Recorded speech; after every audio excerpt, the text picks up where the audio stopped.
Hit list cinema నాకైతే నచ్చింది. Super bumper అని చెప్పను. ఇంగ్లీష్ సినిమాలు హాలీవుడ్ నుంచి ఇన్స్పైర్ అయ్యి ఒక రివెంజ్ డ్రామాగా ఈ సినిమా మన ముందుకు వచ్చింది. హీరో క్యారెక్టరైజేషన్ బాగుంది. సితారా గారు ఆఫ్టర్ లాంగ్ టైం మదర్ క్యారెక్టర్లో, సముద్రగని గారి క్యారెక్టర్ చివరిలో మనకి రివీల్ చేస్తారు ఎవరేంటి అనేది. అండ్ గౌతమ్ మీనన్ గారిది ఉన్న కాసేపు అయినా ఆయన అలరిస్తారు. శరత్ కుమార్ గారి క్యారెక్టర్ బాగుంది. But story routine story, revenge drama. ఒక ఫ్యామిలీకి జరిగిన అన్యాయానికి వాళ్ళు తీసుకునే రివెంజ్. దాంట్లో హీరో ఎలా బలయ్యాడు, హీరో ఏం చేశాడు, శరత్ కుమార్ గారు ఎంతకీ ఫైనల్గా వాళ్ళని పట్టుకున్నారా అనేది సినిమా చూస్తే తెలుస్తుంది అనమాట. బ్యాక్గ్రౌండ్ మ్యూజిక్ బాగుంది. లాస్ట్లో వచ్చే నాన్న సాంగ్ బాగుంది. ఒక ఫీల్ ఉందన్నమాట ఆ సాంగ్లో. అండ్ అంతే, సినిమా గురించి ఇంకా చెప్పడానికి ఏం లేదు. ట్విస్ట్లు అంటే క్లైమాక్స్లో వచ్చే ట్విస్ట్ ఓకే చూడొచ్చు. అంటే రెగ్యులర్గా సినిమా చూసే వాళ్ళకి ఎక్కదు, కానీ ఫస్ట్ టైం ఇలాంటి థ్రిల్లర్స్ అవి చూసి ఎంజాయ్ చేసే వాళ్ళకి, థ్రిల్లర్ లవర్స్కి ఖచ్చితంగా ఈ సినిమా కనెక్ట్ అవుతుంది. ఓవరాల్గా పాన్ ఇండియా రిలీజ్ అవుతున్న హిట్ లిస్ట్ హిట్ కొడుతుంది అంటారు. పాన్ ఇండియా లెవెల్లో రిలీజ్ అయిన హిట్ లిస్ట్ హిట్ అనేది మనకి, ఎందుకంటే మన తెలుగు లెవెల్ వరకు చెప్పడం అంటే కొంతమంది యాక్సెప్ట్ చేయొచ్చు, కొంతమంది యాక్సెప్ట్ చేయొచ్చు. ఇలాగే అంటే ఇందాక ఒకళ్ళు అన్నారు నాతోటి, రివెంజ్ తీర్చుకోవడానికి ఈ దారి వెళ్ళక్కర్లేదు, చాలా దారులు కూడా ఉంటాయి. అండ్ మదర్ సపోర్ట్ చేయడం అనేది కూడా కొంచెం ఏమవుతుంది కొడుక్కి అనేది కూడా ఆలోచించుకోవాలి కదా. మదర్ సపోర్ట్ చేయడం అనేది కూడా కొంచెం నెగిటివ్గా వెళ్తుందేమో అంటున్నారు. సో నాకైతే మదర్ సపోర్ట్ ఏమో, తనకి జరిగిన అన్యాయానికి సపోర్ట్ కూడా చేయవచ్చు ఇలాంటి వాటికి. సో మరి ప్రజలు ఎలా యాక్సెప్ట్ చేస్తారనేది మనం చూడాలి. నాకైతే సినిమా నచ్చింది. ఖచ్చితంగా 1 టైం వాచబుల్, 2 టైమ్స్ 3 టైమ్స్ థియేటర్లో ఎగబడి చూసేది అయితే కాదు. 1 టైం వాచబుల్. 1 టైం అయితే ఖచ్చితంగా will feel. And also connectivity అనేది కనెక్ట్ అవుతాం ఆటోమేటిక్గా. అండ్ క్లైమాక్స్లో వచ్చే ట్విస్ట్ కూడా మనకి బాగుంది అనిపిస్తుంది. సెకండ్ టైం, థర్డ్ టైం చూసేంత గొప్ప సినిమా అయితే కాదు. ఓవరాల్గా రేటింగ్ ఎంత? ఓవరాల్గా రేటింగ్ అయితే 5కి 2.5 రేటింగ్ ఇస్తుంది. ప్రతి ఒక్కరూ చూడాలి. బ్యాక్గ్రౌండ్ స్కోర్ కానీ, ఇంటర్వెల్ ఆ సస్పెన్స్ కానీ, ఆ ట్విస్టులు కానీ చాలా అంటే చాలా బాగా అనిపించింది. మీకు ఏ సినిమాలో చూడాలని ఒక ట్విస్ట్లో ఒక సస్పెన్స్ ఇందులో ఉంటాయి అనమాట. ఆ స్టోరీ లైన్ బాగుంది, ఆ డైరెక్షన్ బాగుంది, బ్యాక్గ్రౌండ్ స్కోర్ అయితే నెక్స్ట్ అనమాట. ఒక్కొక్క సీన్లో అయితే మొదలు సీట్లో కూర్చొని కిందకి జారిపోతాను అనమాట. అంత సస్పెన్స్ క్రియేట్ చేస్తారనమాట. అంత బాగుంది. ప్రతి ఒక సోషల్ మెసేజ్, ఆ మెసేజ్ చెప్తే మీకు థ్రిల్ పోతుంది. సినిమాలో చూడాలి మీరు. ప్రతి థ్రిల్లింగ్ సీన్ థ్రిల్లింగ్గా ఎంజాయ్ చేస్తారు. ఒక విరూపాక్ష రేంజ్లో మనకి థ్రిల్లింగ్ ఎలిమెంట్స్, సస్పెన్స్ ఉన్నాయి. సో ప్రతి ఒక్కరూ చూడండి. హిట్ లిస్ట్ అంటే ఫస్టే హిట్ అవుతుందని తెలుసు కాబట్టి హిట్ లిస్ట్ అని పెట్టారు. హిట్ లిస్ట్లో ఈ సినిమా కూడా ఉండబోతుంది. బ్యాక్గ్రౌండ్ స్కోర్, డైరెక్షన్ అంత బాగుంది. సో ఓవరాల్గా హిట్ లిస్ట్ అనేది బ్లాక్ బస్టర్ మూవీ అనేది చాలా అంటే చాలా బాగుంది. సెకండ్ హాఫ్ మూవీ అయితే బాగుంది. సెకండ్ హాఫ్ ఇంట్రెస్టింగ్ ఉంది. చాలా డేస్ తర్వాత థ్రిల్లర్ మూవీ వచ్చింది. Background score, music and direction ఎలా అనిపించింది? బీజిఎం అయితే క్రేజీ ఉంది.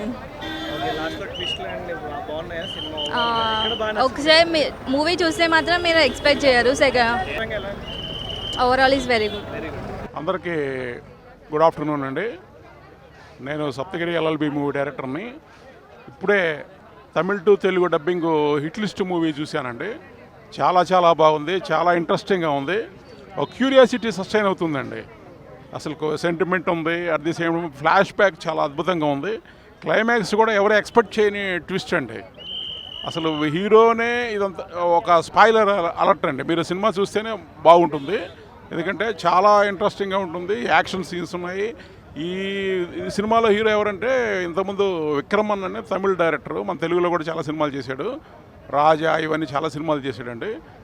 అతను కొడుకు కేఎస్ రవికుమార్ గారు ప్రొడ్యూసరు. ఇక్కడ తెలుగులో ఏమో శ్రీనివాస్ గౌడ్ గారు అని ప్రొడ్యూసర్ అండి. తెలుగు డబ్బింగ్ చేశారు. చాలా బాగుంది, చాలా బాగుంది. మంచి హిట్ సినిమా అండి. మంచి క్యూరియాసిటీ సస్టైన్ అవుతుంది. సో సినిమా మీరు కూడా చూడండి. క్లైమాక్స్ చాలా బాగుంటుంది. ఫ్లాష్ బ్యాక్ కూడా చాలా అద్భుతంగా ఉంటుందండి. మంచి ఫ్యామిలీ సెంటిమెంటు అన్నీ బాగున్నాయండి. సో మీరు కూడా ఈ సినిమాని చూడండి. Okay, all the best. ఇప్పుడే హిట్ లిస్ట్ అనే సినిమా చూసి వస్తున్నా. నిజంగా ఈ ఫ్రైడే రోజు రిలీజ్ అయిన సినిమాలలో హిట్ లిస్ట్లలో ఫస్ట్ లిస్ట్లో హిట్ అయిన సినిమా అంటే హిట్ లిస్ట్ సినిమా అన్న. నిజంగా మూవీ అయితే మామూలుగా లేదన్న. ఒక క్రైమ్ సస్పెన్స్ థ్రిల్లర్తోని నడుచుకుంటూ వెళ్ళిపోయింది. నిజంగా మూవీలో last climax scene twist and నాన్నకు సంబంధించిన ఒక సెంటిమెంటల్ సాంగ్ ఉంది భయ్య. చాలా ఎమోషనల్ అనిపించింది సినిమా చూసినంతసేపు. నిజంగా ఏంటంటే సమాజానికి సంబంధించింది ఒక కోవిడ్ని అండ్ దీన్ని బేస్ చేసుకొని తీశారు సినిమా. నిజంగా చాలా అంటే చాలా సెంటిమెంటల్ ఎమోషనల్ పరంగా లాస్ట్ క్లైమాక్స్ సీన్ ట్విస్ట్ ఉంది భయ్య, మామూలుగా లేదు. చాలా అంటే చాలా బాగా ఒక క్రైమ్ స్టోరీతోని నిజంగా తీశారు. ఇలాంటి సినిమాలు ఇంతకుముందు ఏంటంటే ఇలాంటి సినిమాలు చూడాలంటే ఒక హాలీవుడ్లోనో బాలీవుడ్లోనో ఏంటంటే వాటిని బేస్ చేసుకొని ఈ రకమైన స్టోరీని కంటెంట్ని మనం ముందుకు తీసుకొని వచ్చినందుకు నిజంగా మన డైరెక్టర్ గారికి హ్యాట్సప్ చెప్పుకోవచ్చు భయ్య, హ్యాట్సప్ చెప్పాలి. అండ్ హీరో యాక్టర్ సముద్రకని గారి యాక్టింగ్ పర్ఫార్మెన్స్ నిజంగా చాలా అంటే చాలా బాగుంది. నిజంగా ప్రొడక్షన్ వాల్యూస్ పరంగా వస్తే చూసుకుంటే మాత్రం నిజంగా చాలా బాగా తీశారు. అండ్ బ్యాక్గ్రౌండ్ స్కోర్ మ్యూజిక్ పరంగా చూసుకుంటే కూడా ఎమోషనల్లో లాస్ట్ క్లైమాక్స్ సీన్స్కి ముందు ఒక వచ్చిన సాంగ్ దానికి మ్యూజిక్ ఎవరు అందించారో కానీ నిజంగా దండేసి దండం పెట్టుకోవాలి భయ్య. నిజంగా చాలా అంటే చాలా ఎమోషనల్ అని అనిపించింది. సొసైటీకి ఏంటంటే సొసైటీలో ఉన్న ప్రతి ఒక్కళ్ళకు ఒక కనెక్ట్ అయ్యి ఒక వన్ ఆఫ్ ది మెసేజ్ ప్రతి ఒక్కళ్ళు మెసేజ్ని రిసీవ్ చేసుకొని గ్యాదర్ చేసుకొని చూసే సినిమా. ఇలాంటి సినిమాలు ఎన్నో మరి ఇంకెన్నో రావాలి. ఇలాంటి సినిమాలు పబ్లిక్ నిజంగా కంటెంట్ ఉన్న సినిమాల్ని మంచి కంటెంట్ దమ్మున్న సినిమాల్ని ఎవడు ఆపలేడు భయ్య. దానికి నిదర్శనం ఈ హిట్ లిస్ట్ అనే సినిమా. నిజంగా ప్రతి ఒక్క ఆడియన్స్ ప్రతి ఒక్కళ్ళు ఏంటంటే నిజంగా సీన్కి ఒక్కొక్క సీన్కి చాలా ఎగ్జైట్ అయిపోయినాం భయ్య. నిజంగా ఇలాంటి సినిమాలు ఏంటంటే మేము ఏదో హిట్ లిస్ట్ అని అంటే ఒక చిన్న సినిమా అని అనుకొని వచ్చినాం కానీ ఈ వీక్లో రిలీజ్ అయిన సినిమాలలో one of the best cinema, one of the biggest block buster hit cinema అంటే ఈ హిట్ లిస్ట్ సినిమా అన్న. నిజంగా ప్రతి ఒక్కళ్ళు థియేటర్కి రండి, చూడండి, ఆదరించండి. అండి జస్ట్ ఇప్పుడే హిట్ లిస్ట్ మూవీ చూసి వచ్చానండి. ఈ వారం మొత్తం 4 మూవీస్ రిలీజ్ అయినాయి. అందులో టాప్ ప్లేస్ హిట్ లిస్ట్లో మన హిట్ లిస్ట్ మూవీ ఉంటుందండి. Pure pan Indian film, each and every ఆడియన్కి కనెక్ట్ అవుతుందండి. అంటే ఈ seated thriller must watch film definitely.